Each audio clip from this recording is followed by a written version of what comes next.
क्या किसी व्यक्ति की डेट ऑफ बर्थ उसके आने वाले वर्षों के बारे में कुछ संकेत दे सकती है? क्या न्यूमरोलॉजी के माध्यम से यह समझा जा सकता है कि किसी व्यक्ति के जीवन में सफलता, चुनौतियां या महत्वपूर्ण बदलाव कब आ सकते हैं? आज हम भारत के आदरणीय प्रधानमंत्री श्री नरेंद्र मोदी जी की डेट ऑफ बर्थ का न्यूमरोलॉजी के अनुसार विश्लेषण करेंगे और समझने की कोशिश करेंगे कि आने वाले वर्षों में उनके लिए कौन से संकेत दिखाई देते हैं। साथ ही यह भी जानेंगे कि उनके बर्थ चार्ट की कौन सी विशेषताएं उन्हें असाधारण सफलता दिलाने में सहायक रही है। यह वीडियो काफी रोचक होने वाली है, इसलिए इसे अंत तक जरूर देखिए। नमस्कार, मैं हूँ शोभा वर्मा और आप सभी का अपने चैनल पर बहुत बहुत स्वागत करती हूँ।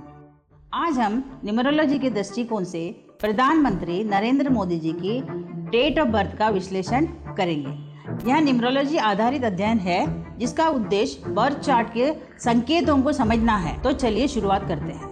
नरेंद्र मोदी जी की डेट ऑफ बर्थ और बर्थ चार्ट। सबसे पहले नरेंद्र मोदी जी की डेट ऑफ बर्थ देखते हैं, 17 सितंबर 1950। अब उनके बर्थ चार्ट को देखते हैं। यदि हम इस चार्ट का विश्लेषण करें तो पहली वर्टिकल लाइन में 3 नंबर और 4 नंबर नहीं आते, लेकिन 8 नंबर मौजूद है। दूसरी वर्टिकल लाइन में 99, 555 और 11 दिखाई देते हैं। तीसरी वर्टिकल लाइन में केवल 7 नंबर आता है। 2 और 6 की पूर्ण उपस्थिति नहीं दिखाई देती। यही उनका बर्थ चार्ट कॉन्फ़िगरेशन माना जाता है। मूलांक, भाग्यांक और एंजल नंबर। नरेंद्र मोदी जी का मूलांक है 8, भाग्यांक है 5 और एंजल नंबर है 5। न्यूमरोलॉजी में मूलांक 8 और भाग्यांक 5 का कॉम्बिनेशन काफी शक्तिशाली माना जाता है। यह कॉम्बिनेशन व्यक्ति को लगातार आगे बढ़ने की प्रेरणा देता है।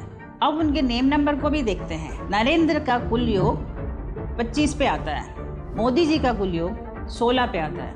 अब कुल योग 25 + 16 को मिला के 41 होता है। इस प्रकार नरेंद्र मोदी जी का टोटल नेम नंबर 41 बनता है। मूलांक 8 वालों की सबसे बड़ी पहचान होती है मेहनत।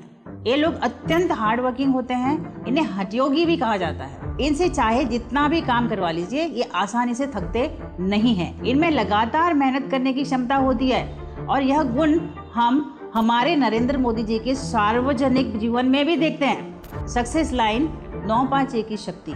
अब हम उनके बर्थ चार्ट की सबसे महत्वपूर्ण हाईलाइट पर आते हैं। न्यूमरोलॉजी में 951 की लाइन को बहुत महत्वपूर्ण माना जाता है। इसे कई न्यूमरोलॉजिस्ट सिंबल ऑफ सक्सेस भी कहते हैं। कहा जाता है कि जिन लोगों के बर्थ चार्ट में 951 की लाइन बनती है, उन्हें जीवन में सफलता प्राप्त करने के अवसर अवश्य मिलते हैं।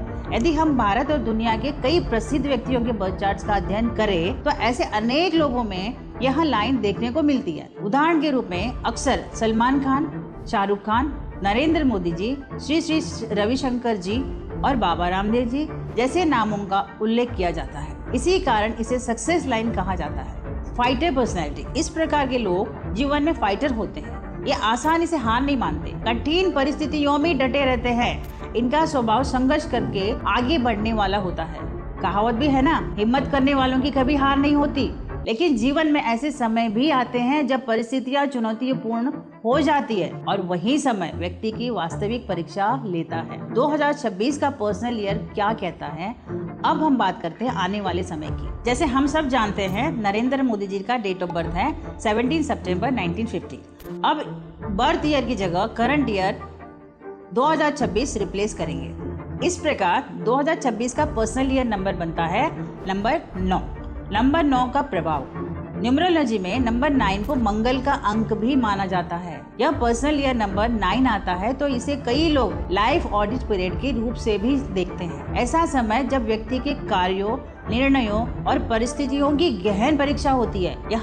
वह समय हो सकता है जब पुराने निर्णयों के परिणाम सामने आने लगते हैं। 2026 में पर्सनल ईयर नंबर 9 होने के कारण मंगल की ऊर्जा मूलांक 8 के साथ कार्य कर रही होगी। न्यूमरोलॉजी की कुछ मान्यताओं के अनुसार मंगल और शनि का संयोजन हमेशा सरल परिणाम नहीं देता। ऐसे समय में चुनौतियां, दबाव, रुकावटें या परिस्थितियों का कठिन होना देखा जा सकता है।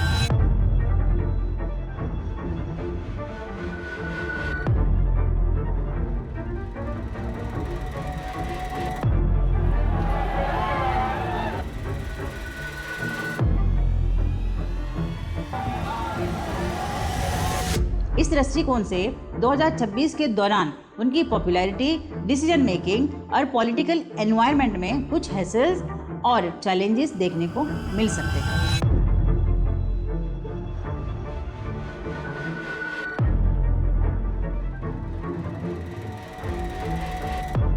जैसे जैसे 2026 आगे बढ़ेगा, परिस्थितियां अपेक्षाकृत अधिक चुनौतीपूर्ण महसूस हो सकती है। इस विश्लेषण के अनुसार 2026 और 2027 के दौरान हेल्थ और मेंटल प्रेशर पर भी विशेष ध्यान देने की आवश्यकता हो सकती है। कुल मिलाकर न्यूमरोलॉजी के आधार पर 2026-2027 का समय एक टर्बुलेंस फेज के रूप में देखा जा सकता है। 2028 के बाद क्या, आइए देखते हैं। इस न्यूमरोलॉजी एनालिसिस के अनुसार यदि 2026, 2027 और 2028 के चैलेंजिंग फेज को अगर सफलतापूर्वक पार किया जाता है तो आगे का समय उनकी पॉलिटिकल जर्नी में एक महत्वपूर्ण अध्याय जोड़ सकता है और संभव है कि यह अवधि उनके राजनीतिक जीवन के इतिहास में विशेष स्थान रखे। तो दोस्तों, आज हमने न्यूमरोलॉजी के आधार पर प्रधानमंत्री नरेंद्र मोदी जी की डेट ऑफ बर्थ का एक छोटा सा विश्लेषण किया। हमने समझा उनका मूलांक 8 है, भाग्यांक 5 है, एंजल नंबर 5 है, नेम नंबर 41 बनता है, बर्थ चार्ट में सक्सेस लाइन 951 मौजूद है और 2026 का पर्सनल ईयर नंबर 9 बनता है। यह विश्लेषण केवल न्यूमरोलॉजी के सिद्धांतों और मान्यताओं पर आधारित है। उम्मीद करती हूँ कि आपको यह एनालिसिस पसंद आया होगा। अगर आपको मेरी न्यूमरोलॉजी बेस्ड वीडियोस पसंद आती है तो वीडियो को लाइक, शेयर और कमेंट जरूर करें। कमेंट में बताइए कि आप इस एनालिसिस के बारे में क्या सोचते हैं। मैं हूँ शोभा वर्मा, आपसे बहुत जल्दी एक नए और रोचक विषय के साथ मुलाकात होगी।